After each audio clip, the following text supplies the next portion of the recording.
Dead தேர்ச்சி பெற்ற ஆசிரியர்கள் அனைவருக்கும் வணக்கம். நிறைய பேர் நம்மக்கிட்ட கேட்குற கேள்வி என்ன அப்படின்னு பார்த்தீங்கன்னா, அது எஸ்ஜிடி செகண்ட் கிரேட் டீச்சர்னுடைய ஆன்சர் கீ எப்போது வரும், ரிசல்ட் எப்போது வரும், தொடர்ந்து இதை தான் நீங்கள் கேட்குறீங்க. ஆக்சுவலாக இப்போ வந்து உங்களுக்கே தெரியும் டிஆர்பியில் என்ன நடக்குது அப்படின்னு சொல்லிட்டு. இப்போ வந்து அதாவது பிடிபிஆர்டியினுடைய சர்டிஃபிகேட் வெரிஃபிகேஷன் மற்றும் கவுன்சிலிங் ப்ராசஸ் வந்து போயிட்டுருக்குது. ஸோ அது முடிஞ்ச உடனே தான் நமக்கு எஸ்ஜிடி பக்கம் வந்து வருவாங்க. எஸ்ஜிடியில் வந்து பார்த்திங்கன்னா ஆன்சர் கீ அப்படிங்கிறது எப்போ வெளியிடுவாங்க அப்படின்னு பார்த்தீங்கன்னா, எப்படியும் டிசம்பர் மாதத்தில் வந்து நமக்கு வெளியாயிரும். டிசம்பர் 15க்குள்ளே கண்டிப்பாக நம்ம எக்ஸ்பெக்ட் பண்ணலாம்.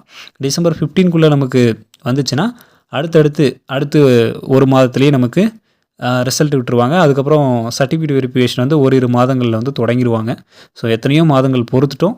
இன்னும் இருக்கிறது ஜஸ்ட் வந்து ஒரு மாதம் 2 மாதம் தான் பொறுத்துக்கலாம். அதுக்கப்புறம் ஆன்சர் கீ, அதுக்கடுத்து ரிசல்ட்டு, அதுக்கப்புறம் வந்து கவுன்சிலிங்னு அடுத்தடுத்த ப்ராசஸ் வந்து ஸ்டார்ட் ஆக போகுது. ஏன்னா இப்போ அடுத்த கட்டமாக எஸ்ஜிடிக்கு தான் வந்து பார்த்தோன்னா பார்க்க போகிறாங்க. எஸ்ஜிடிக்கான வேலையை தான் அடுத்து முடிக்க போகிறாங்க பிடிபிஆர்டி முடிஞ்ச உடனே. ஸோ பார்ப்போம், ஏதாவது அப்டேட் கிடைச்சா நம்ம சேனல் அப்லோட் பண்ணுறேன். நன்றி.